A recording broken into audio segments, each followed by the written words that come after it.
Okay. Hey everybody, this is the Interpersonal Podcast with Tara Hey, Jeremy here. and we have a beautiful human with us today in conversation that we both love really deeply and whom we've already talked about a lot on this podcast, Bruce Sanguin. And Bruce, do you want to share a little bit about yourself or do you want me to share about you? I could say a couple words. Just yeah, I'm a psychotherapist. I'm a dad. I'm a husband. Um, I used to be a minister in the church and finished finished with that career and pivoted to psychotherapy. And now I do a thing with ending people pleasing, but really it's about living your own authentic life and what gets in the way of that. And I live out here in the Pacific Northwest on beautiful Bowen Island, just off the coast of Vancouver. So, and it's great to be here with Jeremy and Tara, two beautiful souls. Hmm. So good to have you on here. Our last podcast episode, we had a conversation on Sophie Strand's Substack post that's about essentially not trusting men. She says, "Don't trust men. Am I being too dramatic?" And something that emerged for me after that podcast conversation was this question of what makes us trustworthy as humans and what I was also contending with after that episode was how even as a woman I can think of many ruptures that I've had, many betrayals I've had with women that were not trustworthy. And then even beyond that, I think about myself and how I as a woman haven't been trustworthy at different times throughout my life, that I have also betrayed others and that I've had to do a lot of work around that myself over many years. And a lot of that has come through our work that we've done together, Bruce. And so I just felt like this deep longing and desire to really open up the conversation for us and other people of like, how do we become trustworthy humans in a world where most of us humans aren't trustworthy, and also move out of the shame that we may carry for having not been trustworthy and move into like self-responsibility and really loving others. So I felt like you were the perfect person for this particular question. As I was rereading Dismantled, I was going through the chapter on trust and trustworthiness specifically, and I felt like yeah, the chapter after that on being recruited for love was just so perfect for this conversation. So that's where I stand. And Jeremy, I'm curious if you have anything to add or what you want to say. That's a beautiful place to start. So I think let's start there. I have lots as we go through. I guess just one thing I want to do is just speak some gratitude into the conversation. Tara and I were talking about gratitude yesterday.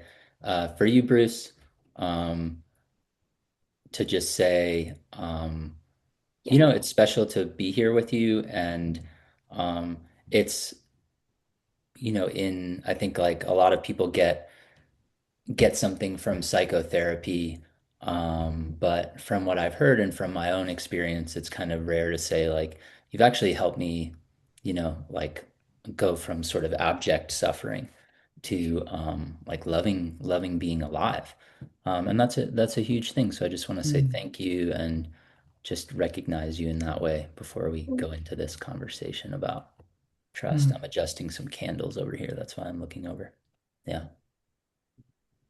No, it's been an honor to be with you, Jeremy, in that, and for you to hang in there.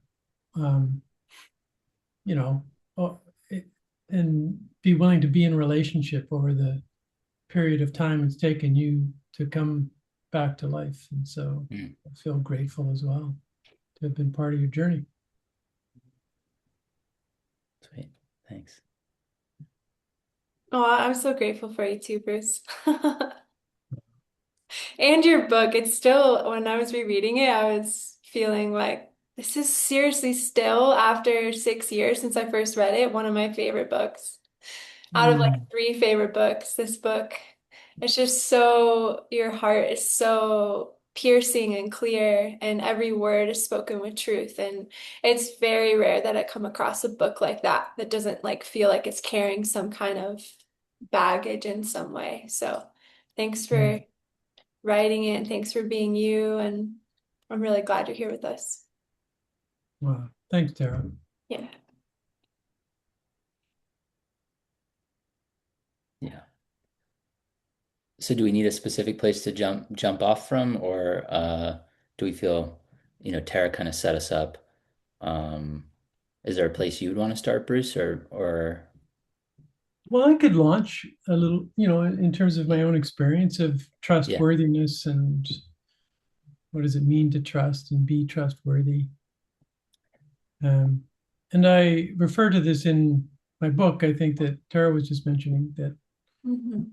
I was in an ayahuasca ceremony, and you can get a little, like, if you have fear in your mind going into these ceremonies, everything's amplified. And so I was going into one of these ceremonies where I was kind of getting on a paranoid sort of track.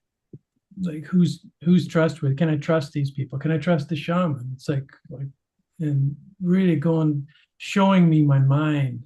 And but then everything switched when I asked the question, am I trustworthy?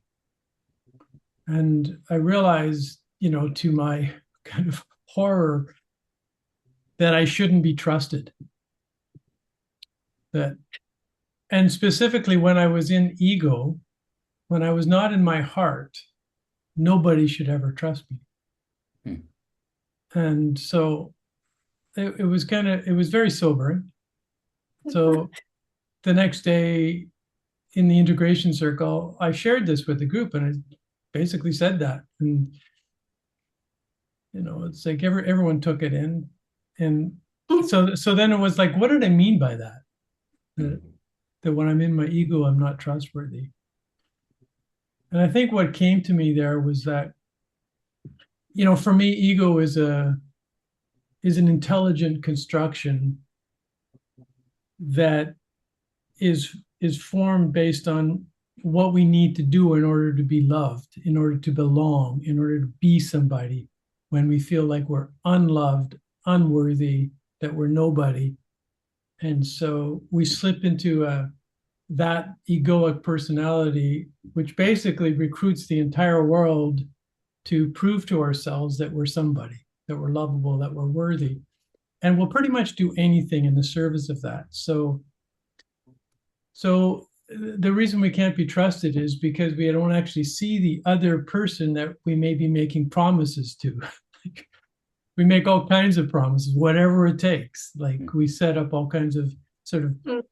obligations, that we're willing, we're desperate, we're willing to do pretty much anything in order to get the love that we didn't get.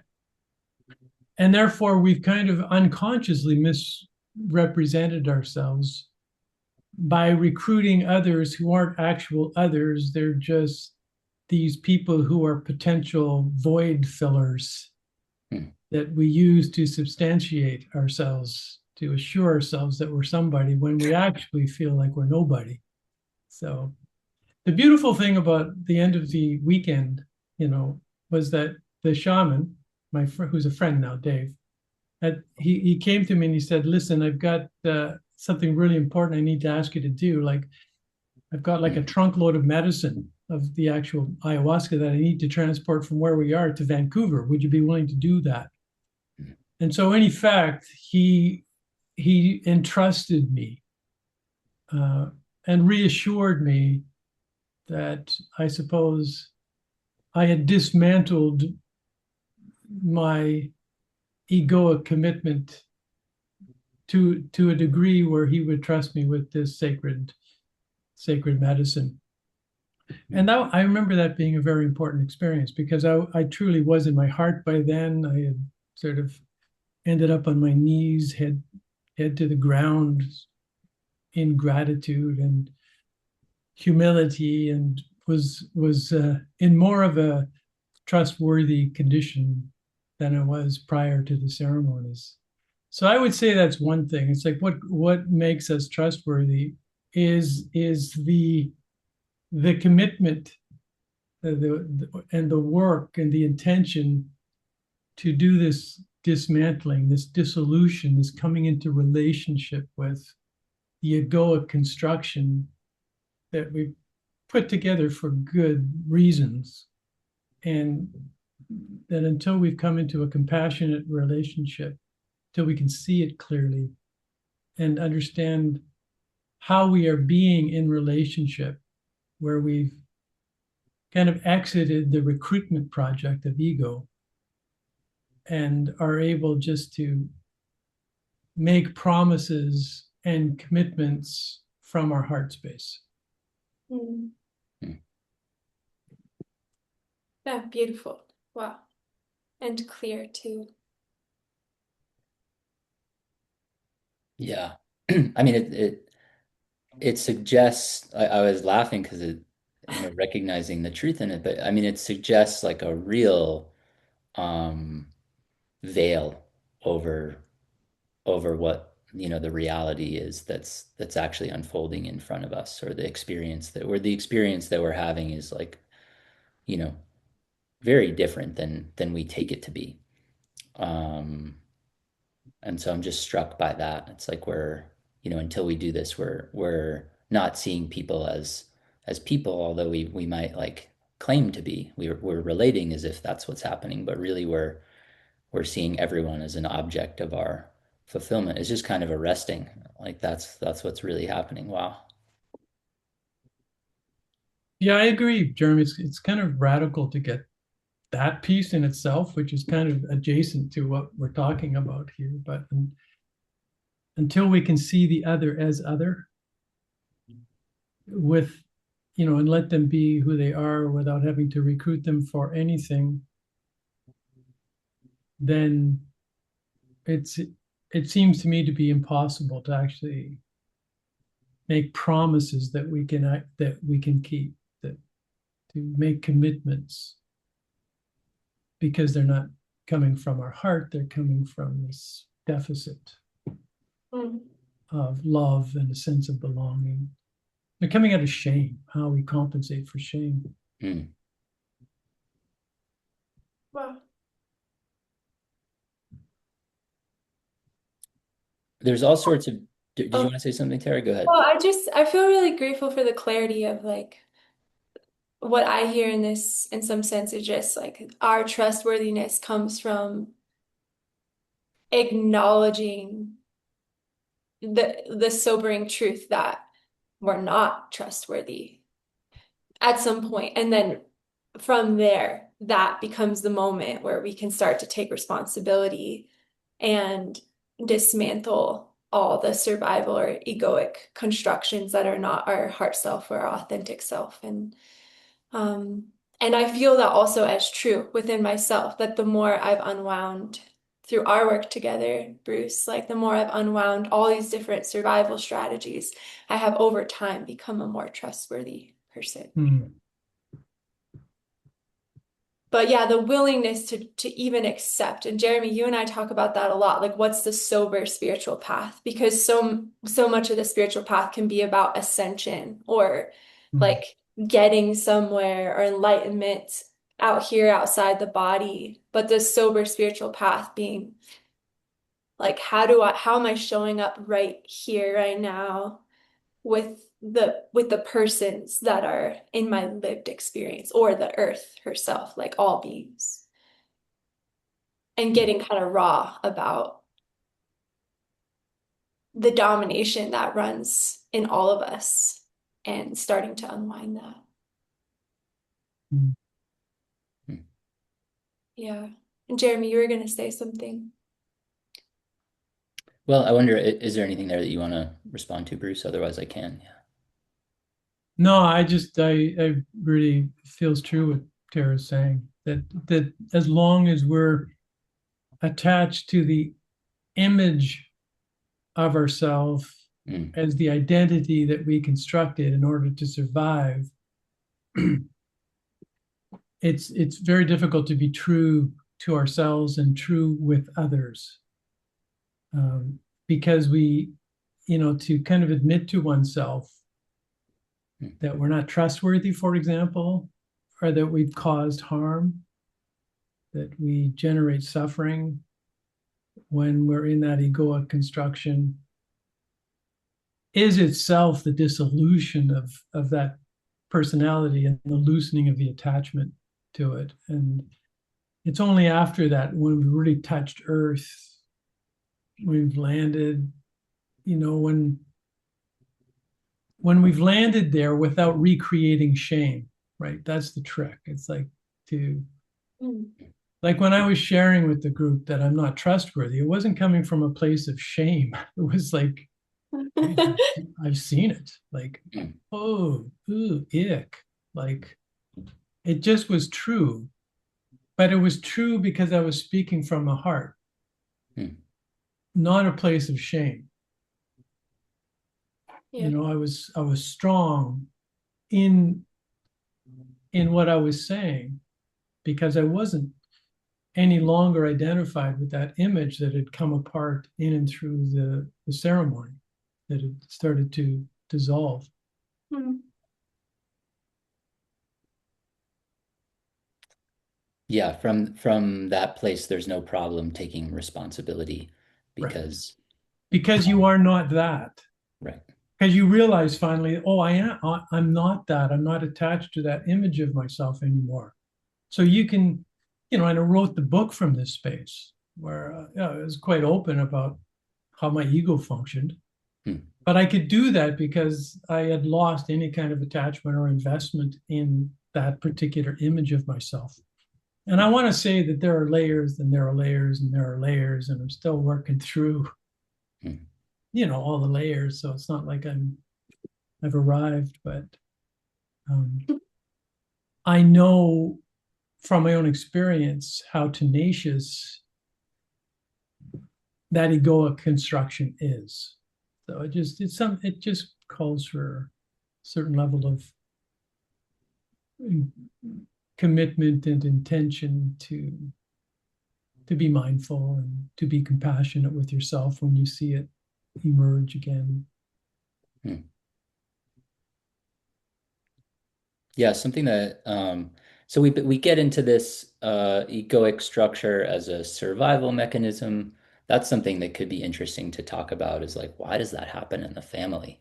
What happened to our families that that's where we arrived, that we create that. But something else that stood out to me is this request of you to carry the medicine, and it says to me that and in my own experience with you and with Tara is that um, there's this like relational quality to becoming trustworthy. We need other people to help us out. Um, Mm, it sounds like you had experiences in the ceremony which we're teaching you, but then also we learn how to we learn our trustworthiness through relationships too. How do you feel nice. about that? No, I like that.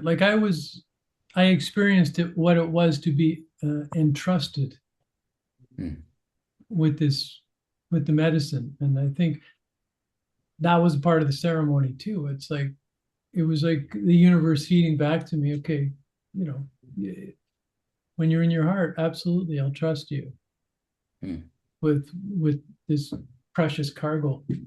Um, so yeah, it definitely, of course, it is relational. If mm. that's what you mean, Jeremy. Yeah, I mean it that way. And then I also mean that in I wonder. about your relationship with Andrew and the work you did with Andrew, and if there's anything about being Oh, I see. if there's anything about being in a kind of loving relationship and like relearning how to be with the other that helped you Mm. trust as well. Yeah, thanks for bringing that up. Because this, my experience of the ongoing project of the dissolution of my ego wasn't just through ayahuasca. Like I also did ceremonies with my therapist, Andrew. And I remember one session with him, I was on LSD, and I looked at him and I asked him, "Are you here because you want to be, or because I pay you?" And in a flash, he just said, "I'm not a prostitute." And but the presence of the question suggested it revolved around trust. Can I trust that you actually want to be with me? And that question never would have emerged had I not had an early experience of realizing that the person who was supposed to love me, my mother and her father, didn't necessarily want to be with me. Like she was obliged to be with me. And so I stopped trusting that others wanted to be with me. And so it was the beginning of the fracture of trust. And so Andrew's presence there, he convinced me because I was on the medicine and I was like, I got that he's speaking the truth. Like it's absolutely true. And everything turned there and I realized, oh, he's enjoying being with me. I can trust his presence. Hmm. And even my willingness to ask that depth of question, to risk humiliation, to risk the humiliation of him saying, actually, yeah, you're paying me. That's why I'm here. Hmm. Because that's what was on the line. It's like, I want to know if you want to be here with me for real. So yeah, so in that context of where it's a new experience of trust, then those primal experiences of distrust can be overcome. And then we can find ourselves generalizing the experience with our therapist in this case to the world out there. It's like, if one person is trustworthy, then maybe I can extend that trust to another person. Maybe I can learn what it feels like to advance trust. Not because I'm expecting them to earn my trust, because I don't think they ever can. But I will, because I've experienced some healing, advance trust to other people in the world. Hmm. Versus this chronic and unconscious distrust that I can hide. It can look like I'm sociable and I'm with people and I'm sort of, charming at times, and I can hold the conversation, but inside I'm actually in a condition of distrust Hmm. until I catch on to what my mind is doing, which is performing sociability, but never actually trusting anyone in the room. But I look good, you know. Hmm. I have some thoughts. I'm kind of curious what you think, Bruce. The first thing is, as you were speaking about how you felt like your mother and father were obligated to be with you, and so there wasn't actually love there, there was an obligation. It just had me thinking about, Jeremy, maybe you can remind me which book in particular that is of Artie Lang, but where he talks about how like 90% of us are born not being wanted. Is that in like The Voice of Experience? Do you remember? Hmm. Or I'm not sure. It could be in like the politics of the family, voice of experience, but yeah, maybe the maybe Bruce knows. But Artie Lang talks about that specifically, how like we're dealing with an epidemic issue as a human species that most of us come into the world being born not wanted. Um, and that's devastating. And I just wonder, um, in this conversation, like, what would it look like for us as a human species to really not bring children in to the world, to have some kind of ethic around not unconsciously bringing children into the world to use them to fill our own voids, but actually to only have children like when there's a genuine want. It seems Hmm. kind of lofty and maybe idealistic or something, but that was one thought I had. Um, and yeah, well, and actually, I'll just stay there. Is there anything that comes up for you when I say that, Bruce? Yeah, no, I think it's profound. I think that needs to be the gold standard for how and why we bring children into the world, that we're unambiguous about them being wanted. hmm, And in fact, I've written elsewhere about the central meaning of all the stories in the gospel about Jesus' birth. Basically, weren't there to get people to believe in him as the Messiah, as the Christ figure, or anything like that. I think they were their initiation narratives in how we are to be brought into the world Mm, to teach humans what it is to realize that there is a star shining above us, marking our birth, that angels gather with the shepherds to sing choruses of hallelujah, that mothers have special songs, sacred birth songs for their children, as Mary and Elizabeth gathered to sing Jesus and Elizabeth's son John into being, that that beautiful. our children were expected. And this is normal. This is what should be the norm. And this is what happens to a child when it happens, where the Magi bring gifts from thousands of miles away, recognizing that this one is unique. And so they lay gifts at the infant's feet. And what does that do to a human being when they're treated like that? hmm, Well, they're recognized as sort of being the light of the world because they're lit up from the get-go, knowing their worth, their intrinsic worth. They're not questioning that. They're not in the world to justify their existence anymore. They're just in the world to express this light,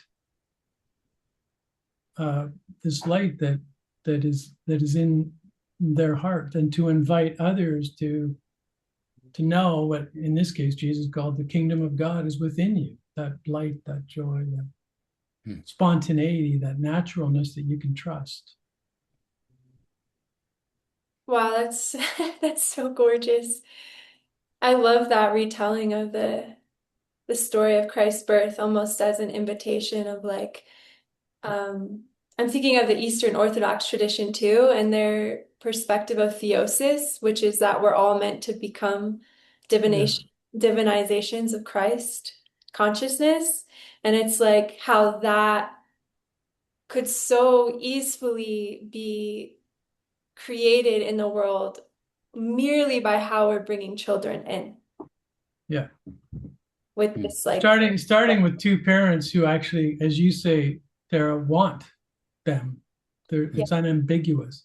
And I can't tell you how many clients I've had who on medicine journeys or outside of medicine journeys have realized that in the womb they weren't wanted. Hmm. And yeah, it led to a lifetime of shame and crippling anxiety and trying to figure out what they have to do, how they have to be in order to belong here, in order to feel like they have a place. Hmm. yeah. Hmm. Yeah. Yeah, it's such a beautiful vision to have, birth be a ceremony, to be a celebration as opposed to like this, mechanized. process that it's become. And yeah, that as we're talking about it, like something interesting comes up for me, which I think is like, at the part of the larger story of or condition of denial that we're in about that, about the suffering of children, about the fact that we're bringing in children this way. Is like I had a little bit like I had this like little idea come up being like, oh, that's like, well, that sounds unrealistic, or that sounds like, it was almost like I was waiting, I was like thinking about what someone else might say. Like, oh, you're spoiling the child or something, something like that. And that's part of this denial that we're in, that like, no, actually we're causing that kind of heartbreak. And I felt that in my work with you. And that point when I feel like I became trustworthy to myself, which maybe to me was like the same thing as saying began to like love myself, to have my actions and my thoughts become more aligned, my like internal and outer and external world become Mhm. aligned, was in realizing that deep hidden heartbreak of childhood, of not feeling loved. And then that embedded wound becomes this like deep broken heart, this mistrust. Um, and Yeah, so, but that we have this like collective denial. I feel like because we've all been so hurt, we don't want to look at that. Um, it's like it's hard for us to be absolutely. with. I just gave a talk past Sunday on our denial about family violence. Hmm. Lloyd DeMause is a psychohistorian who's researched this, and he goes back thousands of years and tracks practices, family practices dating to the present. And it's a very sobering history of how we've enacted violence against our children. And we're slowly, getting better, I would say. But as Lang noted, 90% of that's a form of violence where you feel like you don't actually belong. So it's very sobering. And then it extends to birth practices, which are also violating, where a child learns very early, I don't belong. I don't know what this is, but I sure as hell don't belong to whatever's if this is what it means to belong, I'm not sure that I want it, you know.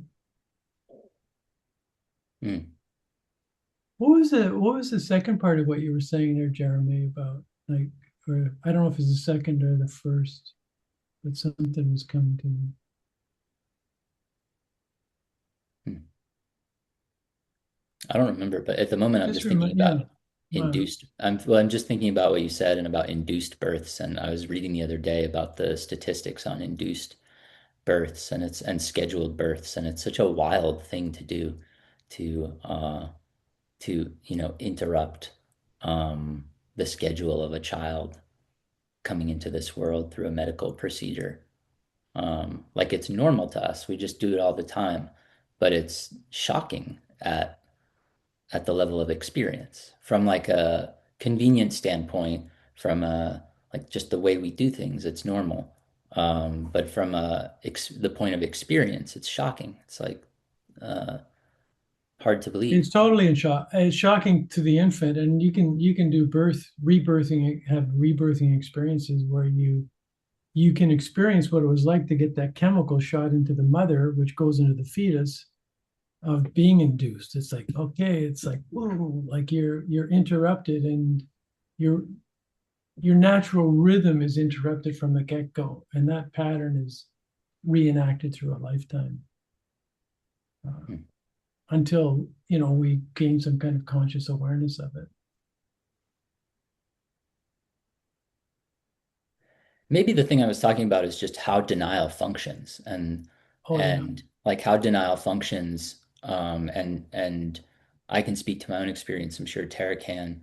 Um, and maybe I will just say that um, there was a before and after in the experience that we had together.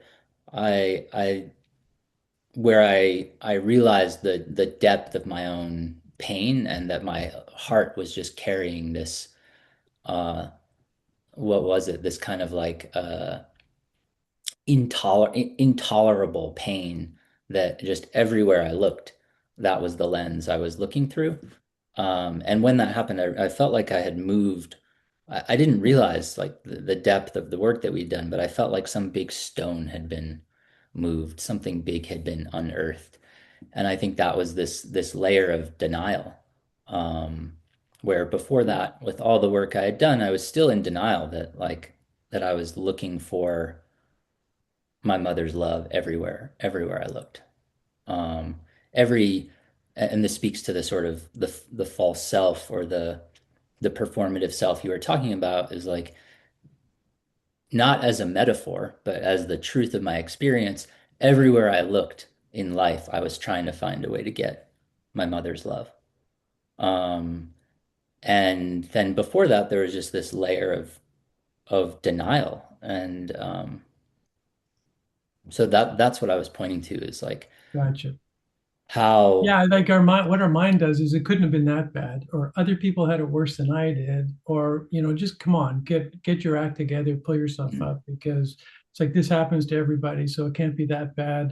It wasn't that bad, and of course, that's exactly what we told ourselves in the beginning in order to deal with the unbearable heartbreak that we kind of had to get on with our life, and then we suppress it, and then the whole world becomes the matrix, mm, becomes a projection of the the maternal and paternal milieu that we're sure that is the world out there that we need to protect ourselves from, somehow get along with sufficiently to work and to earn a living.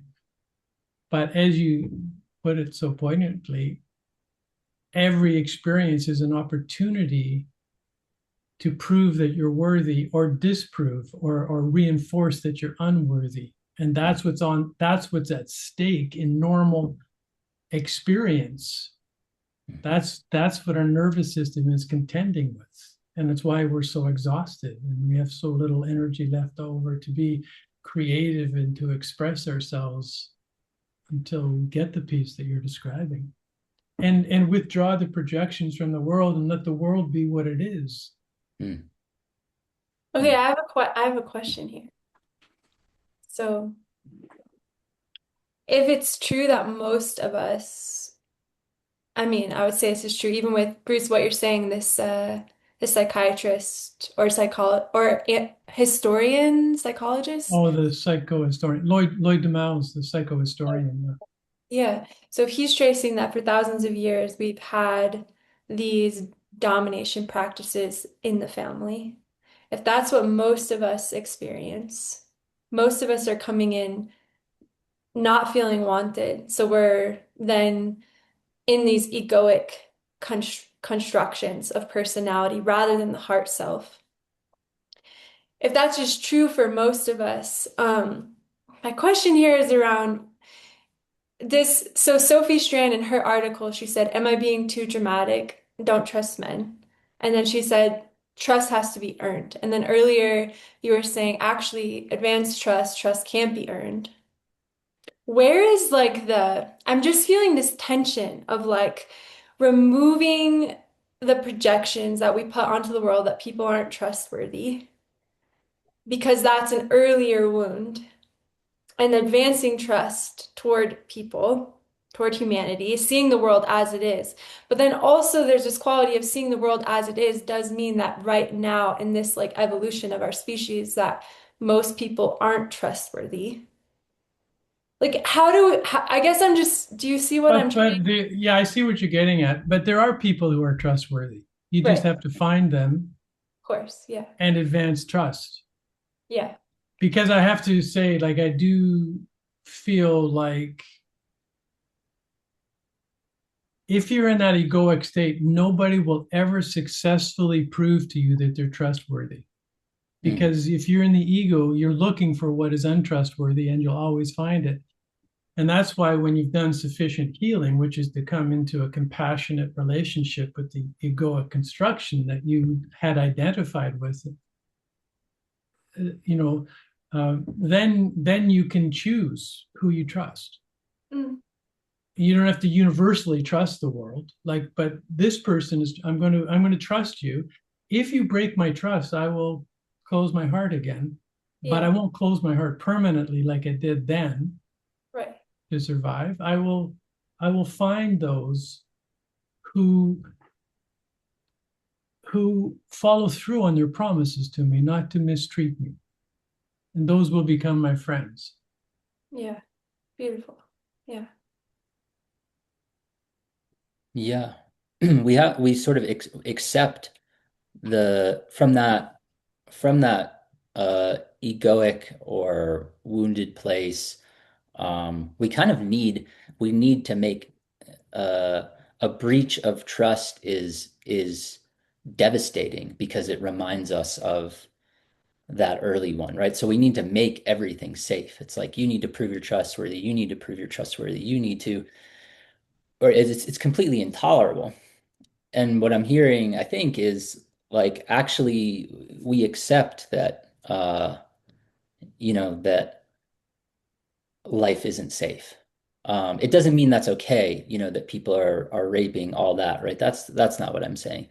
But we accept that people are going to we take that risk to advance trust, and we accept that life isn't inherently safe, and Exactly. that we can deal with that. Yeah, and I think when we're stabilized in kind of a heart self, we can trust our intuitions and our instincts about who's trustworthy. Yeah. Like the heart knows. Yeah. It's That's it's when we're not in our heart that ego is hoping that this person could be trustworthy, hoping against hope that maybe this time I won't get hurt. But we're not actually listening to our heart. It's a false hope that that primal wound this time will be healed by this person who's going to treat me well. Mm. But it's not based on much other than a kind of false hope that the ego reenacts until we face the depths of the sorrow at the original heartbreak. Mm. Tara, it looks like you've got something you want to say. I've got a couple things too. you go first. I just pulled up chapter 13, recruited, and there's this paragraph Bruce has about how we're recruited for love that I'd love to read, but I'd say go with you first and then I could read it if it feels alive still. No, stay with that. Stay with that. I'll come back to, Mm. yeah.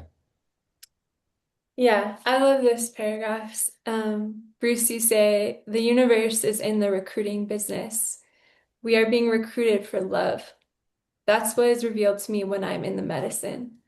This recruitment is not conscription, which is involuntary, and it is not proselytizing, which is imposing an ideology or belief system. Jesus recruited, but he wasn't recruiting to start a new church or a new religion, and it wasn't about believing in anything, especially him. His recruitment was a response to a direct experience that love is at the center of this evolutionary process, and love is alluring us toward a completion, the completion being the incarnation of the true human.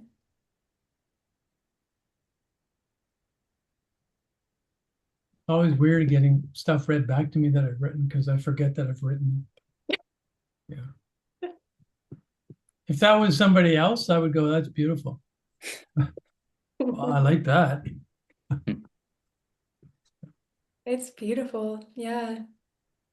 Yeah, a lot of the book was written from this place of real open-heartedness. I've been broken open by like a lot of ayahuasca ceremonies and a lot of journeys. And so I bring this up just because it feels essential of like if we can't trust each other, if we can't learn to start to trust ourselves after dismantling the false self, like we can't love. And love is True. really what it's all about. Yeah, we can't love until we can see the other as other and let them be other. And then, Mm, that's this other experience I had where, I was searching for two fundamental principles and I couldn't figure it out. And so I kind of got nauseous with it. But the two principles that were eventually given to me is that there is an other and I care. But it was the otherness of the other, letting others be actual others, infinitely other, and then discovering that in spite of that infinite distance, I care. And that mm, that care is like an ontological, it's built in to the universe. That it's love that bridges the otherness, but without allowing the otherness, there's no love that's possible because we're trying to erase the otherness, what Levinas calls sameness, mm, to create a totality, to create the other as the same as us. So no love is possible because there's not two others bridging it with love. So without individuality, love isn't possible. mm. And I think a lot of what we're doing in our day-to-day relations is trying to make the other the same into the same. Or even like my experience with that, Bruce, would be like with say my father wound specifically. Like I have a particular father wound. And if I'm then projecting that father wound that I have onto every single man that I meet, I erase their individuality, their infinite otherness, and instead I categorize them into only being my father wound. And I leave no space for them to actually um yeah, emerge in the present moment with me as they're, uniquely themselves. And I can see how it's like the sameness, we want people to be the same, or we like set people up to reenact or just be what our mother or father were to us. And I can see elements of how I had done this, Jeremy, to you when we were in a romantic relationship. Like I had, at times in certain ways, not all the time, but set you up as this category, this projection of my past. And I wasn't allowing you to fully be yourself. And I've Mm. had that done to me too. Like by other people putting their mother wounds onto me and not seeing me clearly for who I am. That's pervasive, isn't it? Yeah, Yeah. so pervasive. Yeah. Go ahead. No, I was just echoing. Yeah. Yeah, well, Lang has that quote where he talks about psychotherapy is the obstinate attempt to reclaim the humanness through the relationship between us. And then he says that but that human to human encounter, it's something like we all live in the hopes that a human to human encounter is still possible. And then this is the purpose of psychotherapy. But the media or what passes for relationship is all the things that you mentioned, Tara. It's like the projections, introjections, transference, counter. It's all this stuff that gets in the way of it's like what we do with each other when we're together. And so the question that comes up for me that's kind of interesting about the phenomenology of it is like, yeah, then, and I've experienced this with Bruce and even asked you this. It's like, well, then what do we do when we're together when we're not doing that? We just we're just there. We let each other be. And when you were talking about love being that bridge, Bruce, I'm paraphrasing there, but it's like when we do that, when we just let each other be, something else emerges there. Um, Mm. And I think that's the brilliance of like sort of longer term therapy if people will hang in. It's mm, like it's always about the relationship because everything that needs to emerge in terms of projections and introjections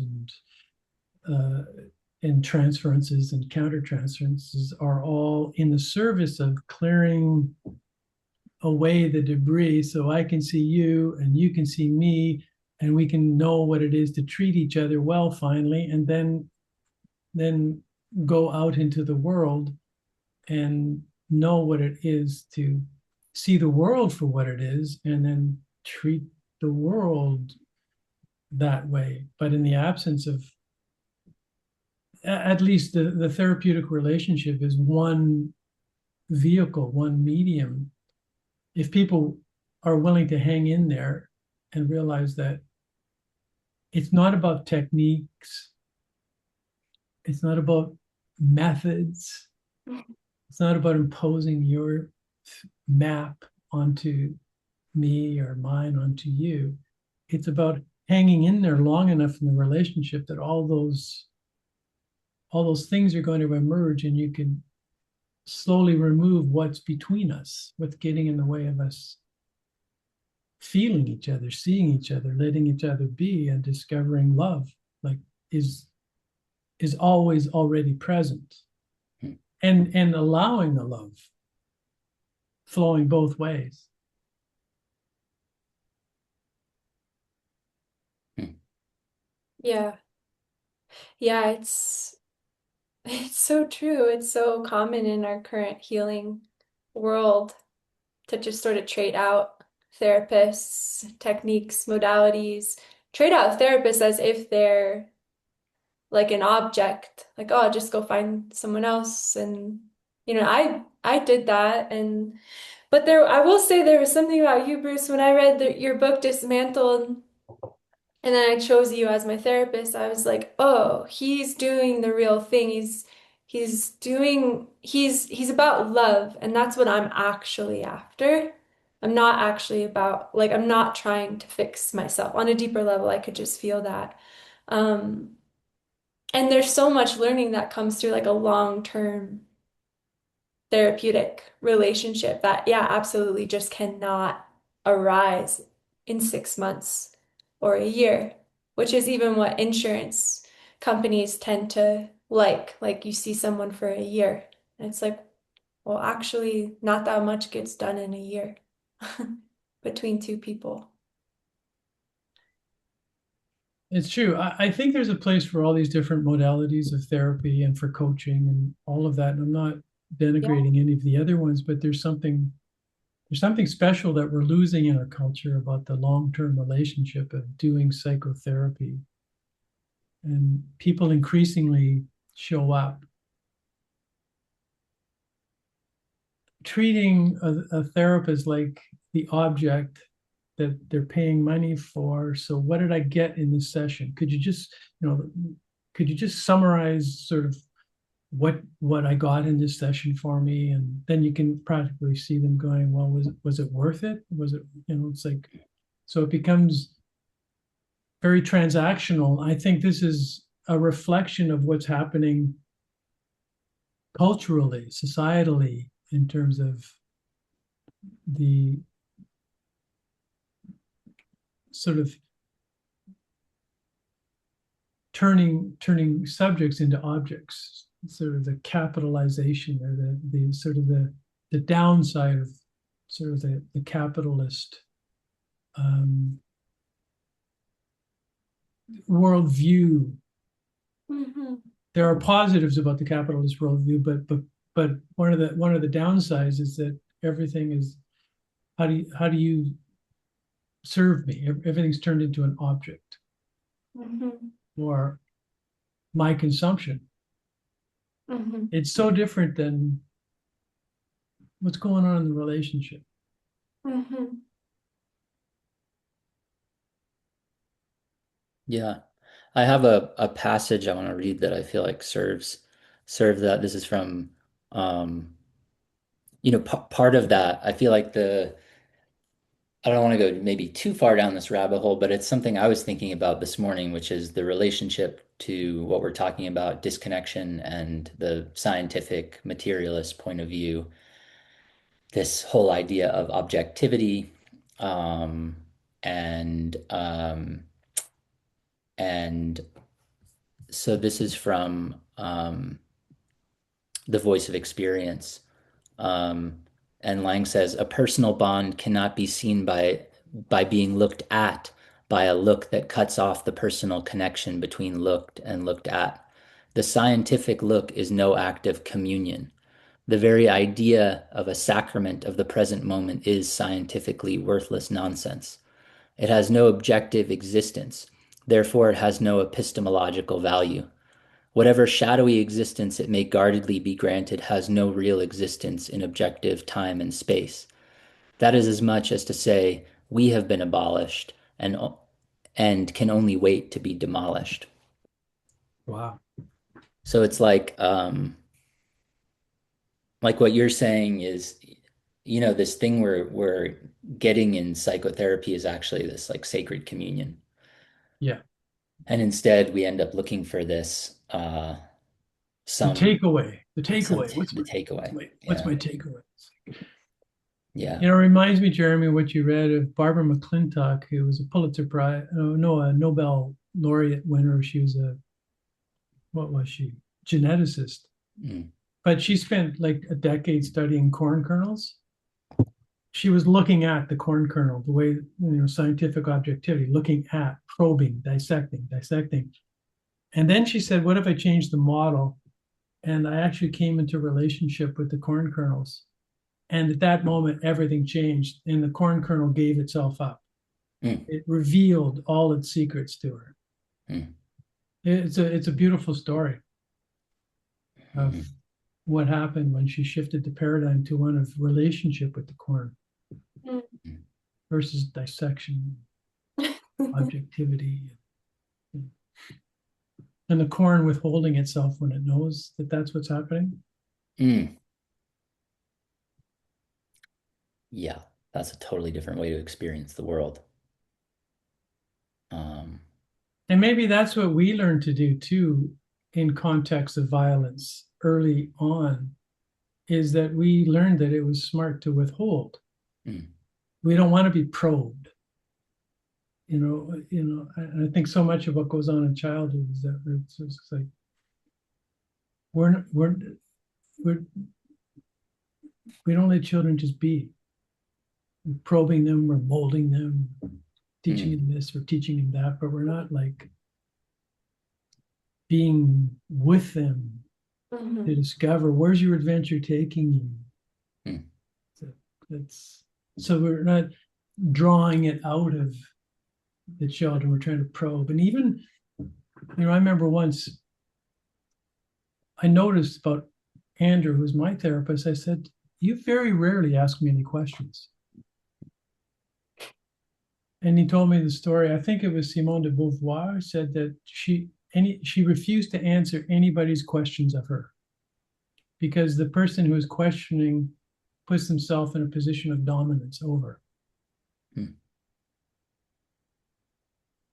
Yeah, which is fascinating to me because I've actually had people say to me that they don't feel loved when people don't ask them questions.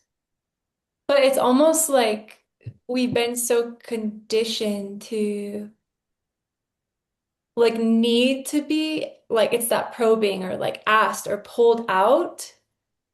Like as if Yeah, it can't just be like, here I am exactly. in relationship. Here I am. Like, here I am. I want you to know this about me. I want you to know this.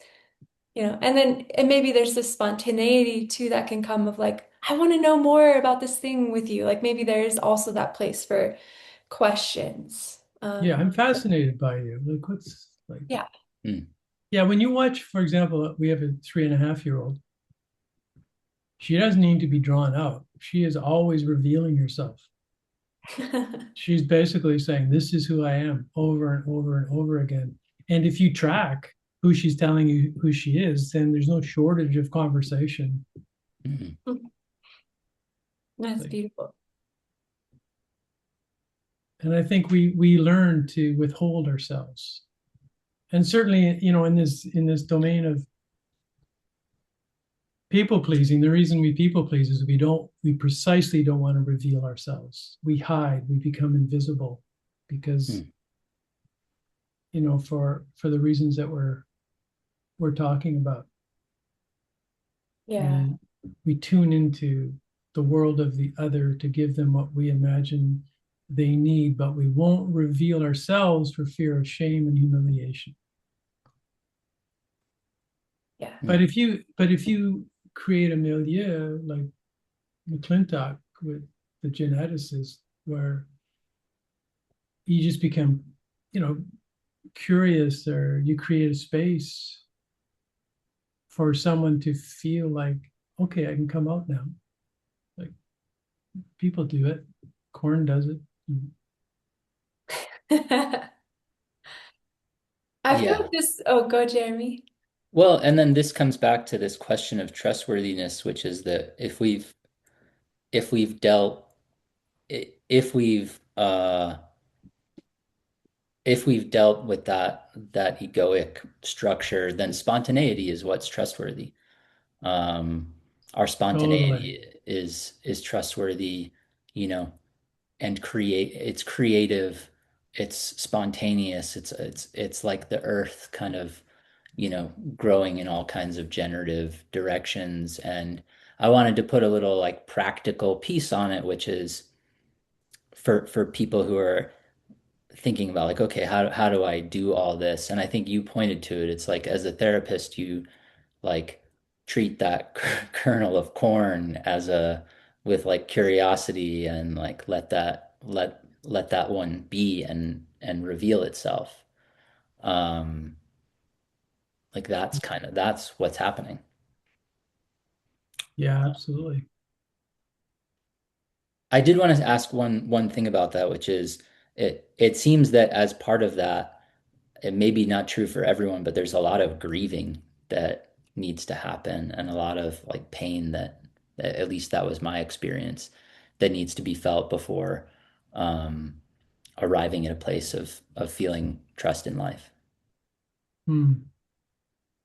Is that track Yeah, I with mean, your I experience? mean, I that makes a lot of sense to me. Like, and it's my own experience too.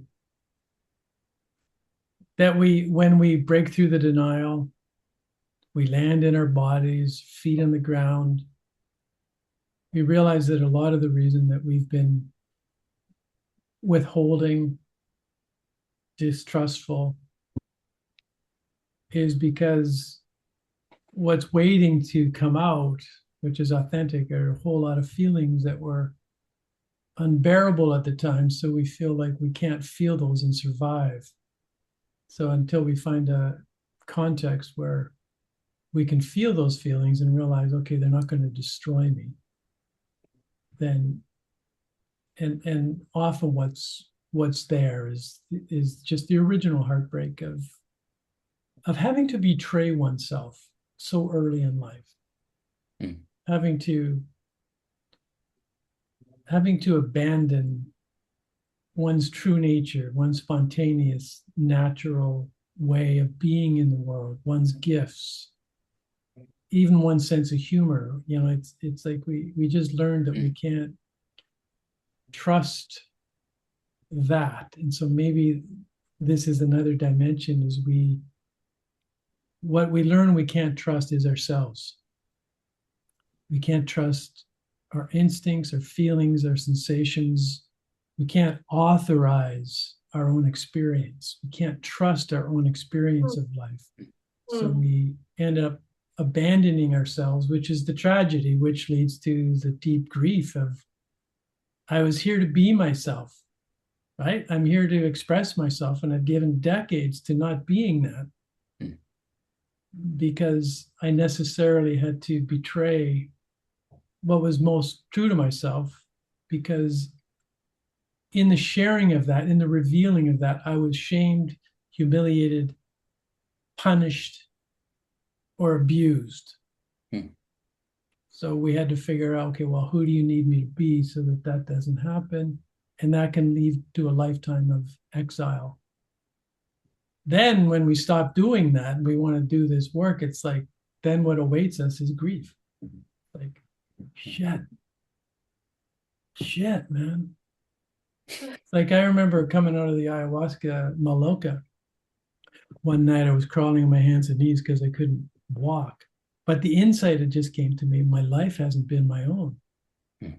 Very sobering. My life, 5 decades, hasn't been my own, because I saw very clearly what I had to do, who I needed to construct in order to survive this. And then I confused that construction with me. And there you go. There goes a lifetime. So it's grief, and then it's grief. But it's not too late. It's never. Something It's that not, was just, oh, good. no, so I was just gonna say it's never too late. Something that was just coming to me, Bruce, about trustworthiness and like my experience with you is that, and I feel like we've kind of touched on this thread a little bit throughout our time together today, but like there's something about that agendaless presence. I don't think we've used that particular word or frame, or like the ambition, no ambition. That's essential to create a field of trust between each other. And I was just reflecting and feeling how you've really offered that to me over years, just zero ambition, and how that it dismantled all of my issues around authority, around Yeah, like like where needing, you learn to trust that, to stop asking the question like, what does he want from me, so I yeah, can deliver that, and then he can love me. yeah, And exactly. there's a slow process of discovering, yeah, but what? I can't figure out what he wants from me, for God's sake. Give me some cues. Like, Yeah, what do you expect me to be? What do you want me to feel? yeah.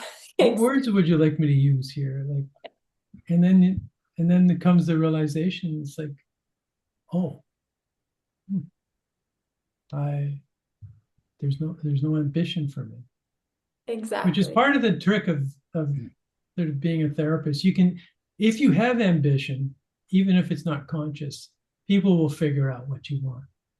Mm. Especially when you're using psychedelics. It's not that I use psychedelics all the time with clients, but on the medicine, they just intuitively know what you want, and they'll deliver it beautifully for 4, 5, 6, 7 hours. They'll emote, they'll feel deeply, they'll give you the language, show Yeah, you I did archetypes, that. Jungian archetypes. It's like, oh, well, it's like, Totally.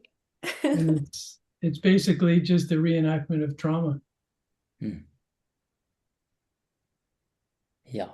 Yeah, I've Jeremy been and I there both where had that experience in school, consciousness medicine, I think. sure, yeah, I was just thinking of like I've you know, recounted experiences of like the it's funny as we're talking about it, it puts it they're both true in some sense, and then also I can just see how I was this one person in particular that Tara and I both worked with. I was sort of, delivering my story of my own enlightenment, um, and realization of like that, the memory of dinosaurs is carried in my cells. It's like, all right, I had some experience, but I was like delivering that back to him so that he loved me, you know? Right. Yeah. So that I was like good, I was good at, I was like good at all of this, good Right. at, good at the medicine experience. Yeah. Yeah. Yeah. That's the goodness trap, right? Yeah. And how is it that you, speaking of being trustworthy, how is it that you embody that agendaless presence, Because it can sound like, oh yeah, well that's all well and good, but how does somebody do that? Like how do I know if a therapist is doing that? How does a therapist truly be agendaless? What's that? Or maybe the question's like, what's that like for you over there? Mm. Well, it relieves me of a lot of pressure to Yeah. have to figure out how to get you to be who I want you to be. So it's like, but I recently was with some, not recently, in the last couple of years, somebody who was doing the journey with me in the medicine. And the first half of it was spent, okay, well, literally, you're supposed to do something. Like, what do you're the therapist. So tell me, like, where are we going with this? What's the structure? I just, I just sat there and went, well, it's your journey. Like, what's, she said, Hmm. no, but you got to set some agenda here. It's like, what are we actually doing? I don't know. What are you doing? It's like, what do you want to do? But Yeah. like, I was really relaxed with that. I literally felt zero pressure to perform. And I think that's the thing when you've reached a certain stage and you've broken out of their performance anxiety as a human Mm. being, but as a therapist too. It's like, I'm not going to perform for you. It's like, what's, so then just by being relaxed and you're breathing and someone's trying to put pressure on you to be smart as a therapist to come up with the Hmm. analytical insight, or that's the, I don't know. It's like, what's going on for you? So yeah. Hmm. So how do you do it? I don't know. It's just, I think it's it's the dissolution of the performative self. Yeah. You just stop performing for the world. Hmm. Yeah. But it's not as easy as it sounds. Like, it's No. like, Yeah. Simple, not easy. and I've had a struggle with it. Like, I don't want to suggest that it's easy. That I told you guys the dream I had, right? It was like, in the dream I was planning a recital that I was starring in, like I was the performer. And it was a Shostakovich recital, very, very complex piano piece. And I rented the hall, filled it, everyone was there, grand piano, sat behind it. And right at the moment I sat behind it, I realized I didn't know how to play. So you talk about the performance anxiety. And so I thought I could charm them, and I took my single digit and kind of played Mary Had a Little Lamb and thought they'd laugh. Nobody laughed. Everyone just laughed, except for my mentor, who I went up to and I said, I guess I embarrassed you, eh? And he said, yeah, you embarrassed me. Hmm. It was it was an awful way of Oh. pointing out how much I was into performance. Hmm. Surely if I can play Shostakovich, everyone will think I'm wonderful. Yeah. Yeah. Yeah. Yeah. It's hard to let that go. I notice I'm in a community and I'm very much accepted. And, but, a lot of people are great musicians, like, like Tara, you're a musician, Bruce. I'm learning to sing. But, my mind, I know I'm accepted and I trust that in my heart now, but my mind wanders sometimes and it's like, well, yeah, but if I got really good at guitar and could, sing these songs like when we're gathered in this way, like that would surely be, If I could chop through this piece of wood in one stroke. then I would surely be in higher esteem. There's much to recommend that in our, because that's the water we swim in, you pointed to our economy. It's like our time is, you know, our time down to the increment has value in our system. And so it just seems like it's a little bit hard to believe, or hard to let go into, like, actually I'm just okay as I am. I'm just lovable as I am, and I don't have to, produce for my value. Yeah. You don't have to bring added value to every situation in order to belong. Yeah. That's that's a hard one to get It takes deeply. a risk. It takes risking, risking yourself, advancing that trust as that you talk about. Yeah, and I suppose, like, if you haven't come to the place where you feel real love for yourself, it's impossible. Whether Mm. you can feel it and experience a radical self-acceptance of oneself being less than perfect. Mm. of, just that's okay. I like myself. Jeremy, you had texted me right before this, those lines from my song. Mm, First, I wrote a song recently, and there's some lyrics to it in the bridge, and the lyrics are, "And I love myself, and you love yourself too, and through our Mm. whole hearts, the rose between us bloomed." And yeah, just the like that truth that I've learned through our relationship, Jeremy, through my relationship, friendship, partnership with you, like how do I radically accept myself, like love myself deeply, and then also move toward others who are in the radical work of loving themselves. And that's where trust comes, I think, when you're radically in responsibility to your own heart and like becoming and beingness, and when Mm. I'm in radical responsibility to my own. That's when we can actually meet. I mean, with that R.D. Laing quote, that's when we can meet in the human encounter. mm, I love that, because maybe it comes down to that. It's like, we can we can be trustworthy with others when we've learned never to betray ourselves, when we've made a promise to ourselves that we won't break covenant with our soul. Hmm. We'll never do that to ourselves what was done to us. Yeah, mm, so good. Yeah, Then we could be trustworthy with others. yeah, mm, yeah, mhm. yeah. Feel that. So good. Yeah, it makes me think of what you said, Tara. You said something like what you think is spiritual or what strikes you as spiritual is like, do people treat children and animals well? Mm, Um, and it's like, I think that's a real sign of trustworthiness.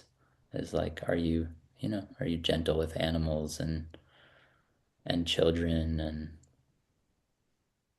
Yeah, I love that. yeah. I love that. mm. We only have 5 minutes left, so I'm wondering if But what's there's, the takeaway here? yeah.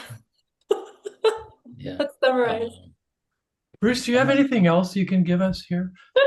yeah, I don't think that we've hit the key point yet that we can turn into the Instagram clip.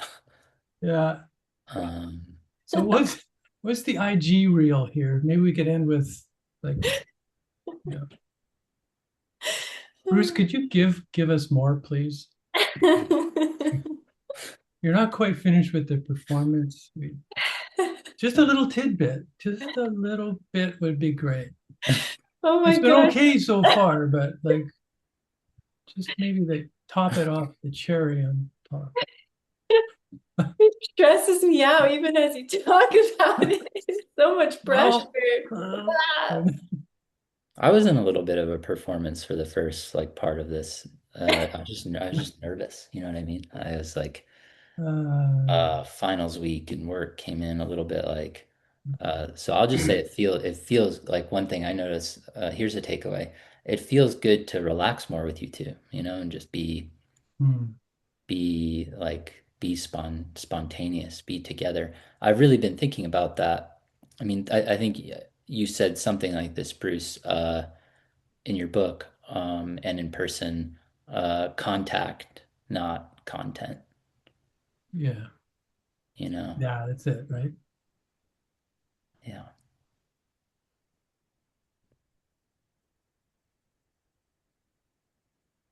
Yeah. Well, it's good to be in contact with you too. Yeah. Do you want to say anything, Bruce, about like we'll put it in the show notes as it were, but is there anything you want to say about, where people can find you and anything like that? Does that feel important to share? Um, where can they find me? Like, Your I website. have a website that needs to be updated, but brucesanguin.ca. And and My email is bruce@brucesanguin.ca. I think that's about it. Yeah. We'll put a link to the book, Dismantled. I mean, I know you have other Yeah, books too, but I got the book right here. It's such a good one. Highly recommend it. I've read it probably 25 times. mhm.